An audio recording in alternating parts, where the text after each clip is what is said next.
여러분 반갑습니다. 해외에 계시는 모든 성도 여러분과 또한 대한민국에 계시는 여러 성도 여러분 너무나도 반갑습니다. 우리가 이렇게 자유롭게 예배하고 또한 이렇게 움직일 수 있다는 것이 우리는 당연한 줄 알았는데 정말로 이런 것들이 당연하지 않다는 걸 보면서 다시 한번 우리가 감사하다는 것을 느끼지 않을 수 없습니다. 근데 우리가 누구나 갑자기 당하는 재난 앞에서 또한 내가 해결하지 못한 여러 가지의 일들에 가장 괴로운 게 뭐겠습니까? 나와 원수 맺고 있는 사람, 또한 나를 아프게 한 사람들, 이렇게 사람 간의 관계에 있어서 이걸 해결하지 못하고 우리가 죽음을 맞이한다면은 또한 후회도 있겠지요. 그래서 오늘 저는 창세기 37장에서 50장이라는 너무 엄청난 긴 숫자의 가지고 오늘 제목 나를 괴롭힌 원수를 이기는 방법이라는 말씀으로 오늘 하나님의 음성을 듣고자 합니다. 먼저 아브라함에게는 이렇게 자녀들이 있죠. 아브라함이 이삭을 낳았고 또한 이삭이 야곱을 낳았고 야곱이 요셉을 낳았는데 오늘 설교는 요셉에 대하여 말씀을 전하고자 합니다. 요셉은 야곱에게는 4명의 아내가 있었습니다. 그런데 그곳에서 4명의 아내 중 라헬이라는 아내를 너무 사랑했는데 그 아내에게서 2명의 자녀를 낳았습니다. 요셉하고 베냐민인데 근데 어릴 때부터 요셉은 야곱은 요셉을 너무 사랑했기 때문에 이렇게 형제들과는 틀리게 이렇게 자색 옷을 입히면서 키웠습니다. 그러다 보니까 형제들에게 이렇게 질투의 대상이 되었겠죠. 근데 거기다가 요셉은 좀 어릴 때부터 입이 좀 싸다면 싼데 형들이 뭐 잘못하는 것을 이렇게 아버지한테 일러 바치는 그런 어떤 촉새 같은 그런 일을 하니까 더 미움을 받았습니다. 근데 한날은 또 요셉이 꿈을 꿨어요. 그 들판에 볕단이 이렇게 11단이 이렇게 자기한테 이렇게 절하는 꿈, 또한 해와 달과 별이 본인한테 이렇게 절하는 꿈을 꿨는데 이것을 형제들에게 다 이야기를 한 거예요. 그러니까 형들이 얼마나 기분이 나빴겠습니까? 그래서 항상 요셉을 미워하고 있었는데 한날 일이 벌어진 거예요. 그게 어떤 일이냐? 요셉에게 야곱이 이렇게 요셉아 도단에 가서 세겜에 가서 형들이 양을 잘 치고 있는데 한번 살펴보고 와라 하니까 그때 이제 요셉이 15세 이상의 나이가 됐으니까 이제 가니까 세겜에 가니까 없는 거예요. 그래서 두리번 하다 보니까 어떤 분이 형들이 저 도단으로 갔다 이래 해요. 그래서 여기 지도에 봐듯이 세겜하고 도단은 조금 이렇게 떨어져 있습니다. 그래서 이제 도단에 가서 이렇게 형들을 찾아서 가니까 형들은 멀리서 보니까 이렇게 요셉이 오는 거예요. 그러면서 본인들끼리 이야기를 해요. 우리가 이참에 저 요셉이 꾼 꿈이 어떻게 되는지 우리가 요셉을 죽이자 이렇게 이제 이야기를 해가 요셉이 왔을 때 요셉을 물 없는 물구덩이에다가 요셉을 가둔 거예요.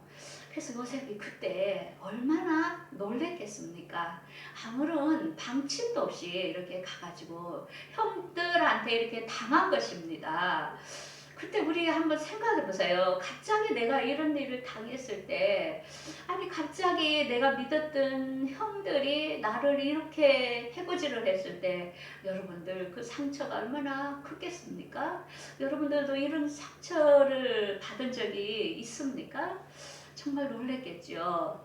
근데 이제 형들이 요셉을 그 구덩이에 가다 놓고 본인들은 밥을 먹어서 이렇게 보니까 저 멀리서 이스마엘 장사꾼이 이렇게 오는 거예요. 그러니까 그때에 유다가 이렇게 얘기합니다. 우리가 동생을 죽여서 뭐 하겠냐. 차라리 저 상인에게 돈을 받고 팔자. 이래가 요셉을 은 20냥에 이렇게 팔았습니다. 근데 그 이스마엘 상인은 다시 그 요셉을 애굽으로 끌고 가서 어디에 팔았냐? 그 바로 왕의 신하 집에, 보디발의 신하 집에 이렇게 요셉을 팔았습니다. 근데 요셉이 그곳에서 얼마나 그 열심히 이렇게 일을 했는지, 그게 신하 보디발이 그 가정의 모든 것들을 이렇게 맡겼습니다. 그래서 요셉은 이제 남자지만은 그 가정의 구석구석의 가정사를 배우게 되었죠. 근데 요셉은 또 여기에서 사건이 터지는 겁니다. 그 보디발의 아내가 있었는데 이 아내가 요셉이 너무나 젊고 멋있고 이러다 보니까 계속 요셉을 유혹을 하고 요셉을 동침하자고 이렇게 꼬시는데 요셉은 이 부인을 이렇게 거절을 합니다. 그러니까 사람이 너무 사랑하는데 상대가 배신했을 때 그거는 나중에 이렇게 증오로 변합니다. 그러면서 이 여자가 요셉에게 오히려 죄를 씌워가지고 요셉을 나를 강간하려 했다면서 자기 남편에게 이야기를 하는데, 그래서 그 남편이 얼마나 화가 났겠습니다. 근데 요셉을 감옥에다가 이렇게 가두게 됩니다. 감옥에다가 가두는데 요셉이 그 감옥에서도 너무나 열심히 충실하게 하는 거예요. 그러니까 그 감옥에 있는 그 모든 사물을 맡은 분이 요셉에게 그 사물을 이렇게 관리하게끔 하는 거예요. 이게 요셉은 또 그곳에서도 그곳에 끌려온 죄수들을 얼마나 이렇게 잘 이렇게 관리를 했는지 그 눈빛만 봐도 이렇게 상대가 어려운지 힘든지 알 정도로 이렇게 굉장히 잘 관찰하는 사람이었습니다. 근데 이 감옥에서 얼마나 그 나라의 정치와 모든 이야기들을 배웠겠습니까? 지금 왕실에 누가 어떻고 이런 것을 이렇게 많이 들었겠죠. 근데 그러던 중에 어느 날 그 바로 왕의 술 맡았던 간원장과 또 떡 맡았던 간원장이 이렇게 안색이 안 좋은 거예요. 그러니까 요셉이 물어봤어요. 왜 그렇습니까? 하니까 내가 꿈을 꿨는데 꿈에 해석을 못하겠어 이렇게 걱정이 된다 하니까 요셉이 무슨 꿈입니까? 하니까 제가 하나님께서 지혜를 주셔서 제가 풀이해 드리겠습니다 하니까 그 포도나무에서 새 가지가 나왔는데 새 가지에 이렇게 꽃이 피고 열매를 맺어서 그 열매의 즙을 이렇게 잔에 부어서 바로 왕에게 드렸다는 거예요. 그러니까 요셉이 그 간원장님 앞으로 사흘 후에 당신은 복직을 하게 될 것입니다. 복직을 하면 나를 좀 기억해 주세요. 이렇게 부탁을 했습니다. 근데 그 옆에 있던 떡 간원장이 이야기를 듣다 보니까 본인의 꿈 얘기도 하는 거예요. 저도 떡 세 강주리가 있는데 그 강주리 위에 많은 각종 음식을 이렇게 담아놨는데 새가 와가지고 이렇게 먹었다는 거예요. 그래서 그 꿈 얘기를 요셉이 이릅니다. 당신은 사흘 후에 나무에 달려 죽게 될 것입니다.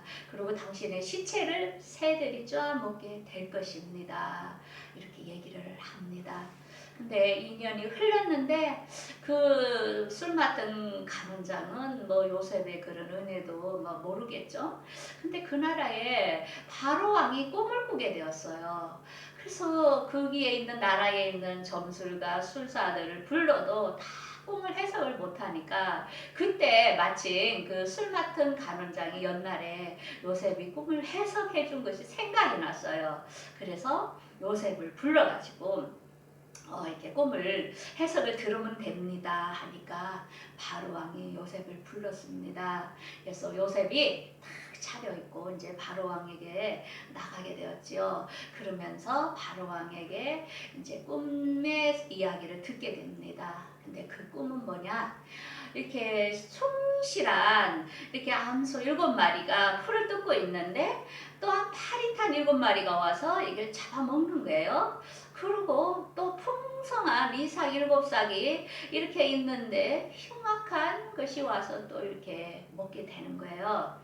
그래서 요셉이 이렇게 꿈을 해석을 하게 됩니다. 앞으로 7년의 풍년이 될 것입니다. 그때의 양식을 비축하셔야 됩니다. 또한 7년의 흉년이 옵니다. 그때를 대비하셔야 됩니다. 그러면서 이렇게 제안을 합니다. 이 땅에서 정말 명철 있고 지혜 있는 사람을 택하셔서 애굽을 잘 다스려야 됩니다. 그렇게 이야기를 하니까 그 바로 왕이 굉장히 지혜가 있는 사람이에요. 바로 요셉에게 당신이 이걸 좀 맡아주세요 하면서 왕의 그 반지를 이렇게 딱 끼워주시면서 세마포 옷을 입혀서 그때에 바로 요셉을 이렇게 총리로 삼게 됩니다. 그러면서 총리만 삼는 게 아니고 요셉에게 이렇게 그 또 아내 온 제사장의 딸 아스낫을 아내로 주고 또 아내로 통하여 요셉은 두 명의 자녀 므낫세와 에브라임을 낳게 되는데 그 므낫세의 이름 뜻이 뭐냐? 하나님이 모든 고난과 내 아버지의 모든 일을 잊어버리게 하셨다. 이때에 요셉은 므낫세를 낳으면서 그동안에 본인이 형들에게 팔렸고 또 그 보디발 장군 집에서 가정 총리를 했고 또한 감옥에서 그 간수장이 일을 맡았던 모든 일들을 통하여 모든 재무 이런 것들을 배우게 하셔서 나라의 큰 총리를 맡았던 것이 하나님의 섭리였구나. 그걸 깨달으면서 오히려 나를 판 형들이 오히려 하나님은 그들을 통하여 나를 이런 자리에 올리게 한 어떻게 보면 은인과도 같았다는 것을 이렇게 깨달게 됩니다. 여러분 우리가 여기서 짚고 넘어가야 할 것이 있는데 그 7년의 풍년이 있었지요. 우리가 지금까지는 전 세계적으로 거의 다 풍년의 시기를 맞이하고 살았습니다. 근데 이제는 이 전염병과 함께 앞으로 흉년, 기근의 재난의 때가 온다는 것을 우리는 명심을 해야 됩니다. 그래서 우리나라도 정말 이 나라 이 풍년의 때에 양식을 잘 비축해서 또한 흉년을 이겨낼 수 있는 그런 지혜로운 어떤 분이 대통령과 또는 장관들이 세워지면 좋겠습니다. 우리가 모두 다 나라를 위해서 기도해 주시면 좋겠습니다. 또한 우리 가정도 마찬가지입니다. 우리가 흉년의 때를 대비해야 됩니다. 이 양식이 많다고 이렇게 낭비하면 안 되고 이제는 그때를 위해서 여러분들이 비축해 주시기 바랍니다. 우리가 하나님의 말씀은 우리에게 들려주신 음성이기 때문에 여러분들이 새겨야 된다는 것을 알 수 있습니다. 제가 이야기한 이 말씀은 소설이 아닙니다. 실제의 사건들입니다. 이때에 그 애굽을 요셉이 다스리던 때는 언제냐면은 BC 1674년에서 1575년 그 셈족의 그 사람으로 힉소스 왕이 애굽을 같이 다스렸던 때였습니다. 요셉이 그때에 총리로 있었던 것입니다. 근데 요셉이 말한 대로 정말로 전 세계적으로 그때 흉년이 오게 된 거예요. 그래서 우리가 세계 역사, 세계사를 보면은 흉년에 맞았던 이런 시기를 이렇게 알 수가 있는데 그때에 가나안 땅에 살던 그 요셉의 형제들이 이렇게 곡식을 사러 애굽으로 오게 된 겁니다. 근데 딱 보니까 그게 또 베냐민 막내 동생이 없는 거예요. 형들은 요셉을 못 알아보지만 요셉은 형들을 금방 알아본 겁니다. 그때 요셉이 마음이 철렁했겠죠. 그러면서 형제들에게 이렇게 얘기합니다. 당신들은 이 땅을 정탐하러 온 정탐꾼이야 하면서 사울을 감옥에다가 가둡니다. 그러면서 사울 있다가 꺼내주면서 너희들 정탐꾼인데 너희들 한번 내가 정탐꾼인지 아닌지 확인하게 해야 되겠다 하니까 그 형제들이 이야기합니다. 우리는 이렇게 12명의 형제가 있습니다. 근데 한 명은 어디로 갔는지 모르겠고 한 명은 지금 아버지와 함께 집에 있습니다. 그러니까 아버지도 집에 있습니다. 이렇게 가정 얘기를 하니까 요셉이 그래? 그러면 너 동생 베냐민을 다음에 이곳에 데리고 와서 너희들이 정탐꾼이 아닌지 증명해야 된다 하면서 시므온을 딱 이렇게 가다 놓습니다. 그러면서 곡식을 이렇게 해서 곡식에서 받은 돈을 도로 그 자루에 넣어서 형제들을 이렇게 보내주게 됩니다. 그래서 이제 형제들은 집에 가서 이 사실을 그 야곱에게 이야기를 합니다. 그러면서 다음에 아우 베냐민을 데리고 가지 않으면 우리가 정탐꾼인 줄 알고 우리가 곡식을 사올 수 없습니다 하니까 그때 야곱은 내가 하나 있는 이 막내마저 이렇게 하냐 하면서 막 우십니다. 정말 우리 야곱의 그 심정을 알겠죠. 요셉도 잃었는데 이거 이제 본인이 가장 사랑한 아내에게서 난 이 베냐민까지 없어진다면 어쩌겠습니까? 그러면서 이제 곡식이 떨어져 가도 이렇게 가지를 못합니다. 이렇게 베냐민을 다시 보내지 못해서 그때에 이제 할 수 없이 또 먹을 게 없으니까 내가 그래도 베냐민을 포기하더라도 할 수 없겠다. 다른 식구들을 먹이 살려야 되니까 베냐민을 데리고 가라 해서 베냐민을 데리고 이렇게 가게 됩니다.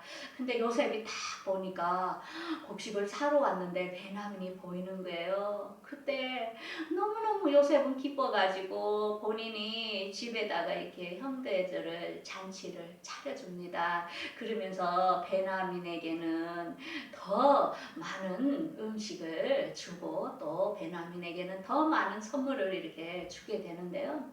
근데 요셉이 그때 다시 한번 이 형제들을 시험해 봅니다. 그때에 그 형제들에게 이렇게 요셉의 청지기 애굽의 청지기한테 이렇게 시킵니다. 곡식을 주되 거기다가 내 이 은장을 베냐민 자루에다 넣어라. 그래서 보내도록 하여라 하는데 한참을 가다 보니까 청지기가 막 부릅니다. 왜 당신들이 내 그 주인이 점 잘 치는 사람인 줄 모르고 그 은잔을 가지고 갔느냐 하니까 형제들이 깜짝 놀랍니다. 우리 아무도 그런 일을 안 했습니다.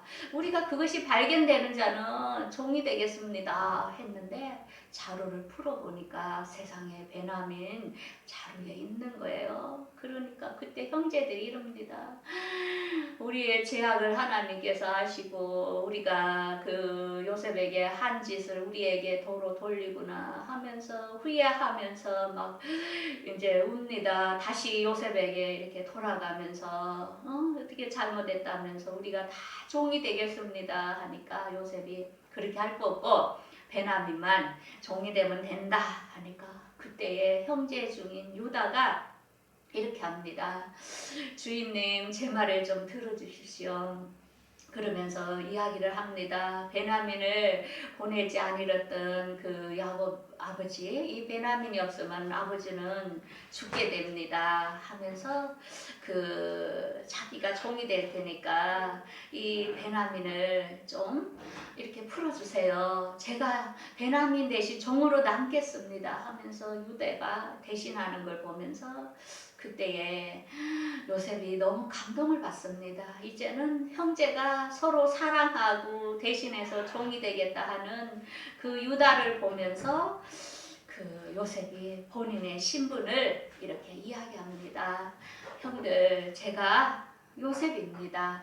당신들이 나를 팔았다고 두려워하지 마세요. 하나님이 이때를 위해서 나를 이곳을 먼저 보냈습니다 하면서 그동안의 사실 얘기들을 하면서 어서 가서 그 아버지를 모시고 오세요 하면서 그때 바로 왕도 알리고 바로 왕이 수레들을 주면서 요셉의 형제들에게 가서 이렇게 자녀 다 모시고 오도록 했습니다. 그래서 야곱에게 가서 이 사실을 알리니까 얼마나 놀랬겠습니까?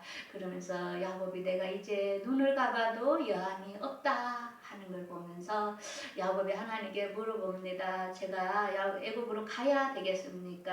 하니까 하나님께서 그래 애굽으로 가기를 두려워하지 마라 하므로 그 70명이 애굽으로 가게 됩니다. 그러면서 그 야곱이 바로 왕에게 인사를 드리는데 이렇게 이야기합니다.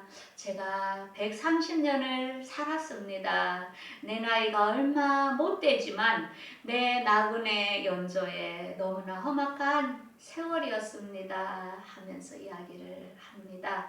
그 뒤에 17년을 이곳에 이렇게 곧센 땅을 그 바로가 주어서 그곳에서 살다가 그 야곱은 147세에 죽게 되는데, 이 야곱의 시신을 지금의 이스라엘 헤브론의 가나안 땅으로 가서 이렇게 묻히게 됩니다. 지금 성지 순례를 가면은 이렇게 헤브론에 아브라함과 이삭과 야곱의 묘가 이렇게 있습니다.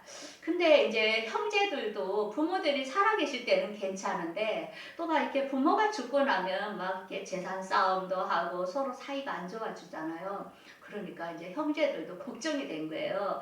요셉이 아버지가 계실 때는 우리들을 용서했는데 우리들을 해야 어쩌지 하면서 요셉에게 본인들이 얘기를 합니다. 아버지가 우리를 살았을 때 해하지 말라고 했다고 이렇게 이야기를 합니다. 그때 요셉이 너무 또 슬프지요. 그러면서 여러분들 걱정하지 마세요.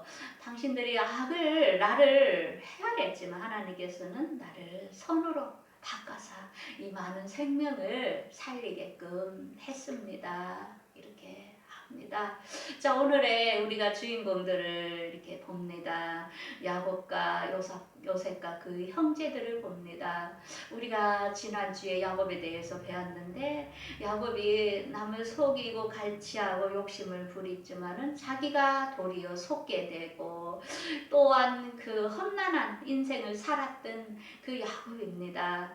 요셉은 어떻게 됩니까? 많이 당하고 억울하게 당한 그의 인생이었지만 그가 오히려 하나님께서 그를 훈련시킴으로 모든 사람을 먹이 살리는 그런 일로 이렇게 세웠습니다. 근데 그 형제들은 동생을 판 그 죄로 평생을 이렇게 자유롭지 못하는 삶을 살았던 것을 알 수 있습니다.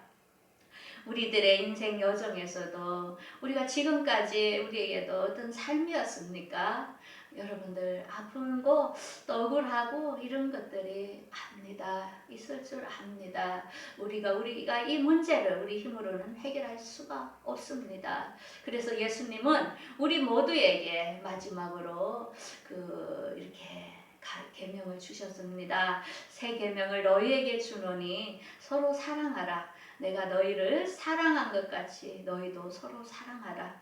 너희가 서로 사랑하면 이로써 모든 사람이 너희가 내 제자인 줄 알리라 하시면서 예수님을 팔려고 했던 그 12 제자 중에 가룟 유다, 예수님을 파는 것을 아셨지만 끝까지 예수님은 그를 사랑하고 그를 발을 씻겨주셨던 것으로 우리에게 사랑이라는 본을 보여주게 됩니다. 그러면서 이렇게 말씀하십니다.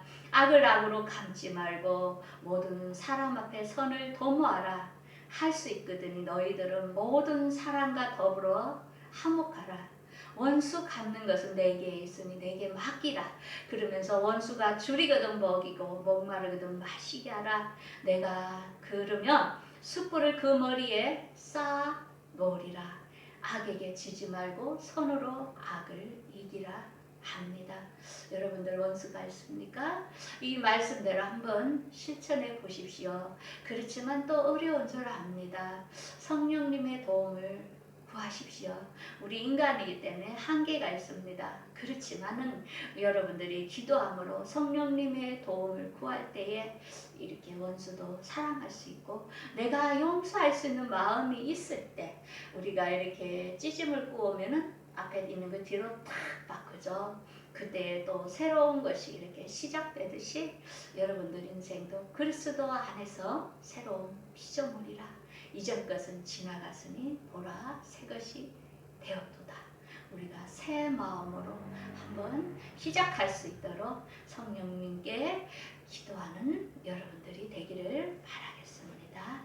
기도하겠습니다.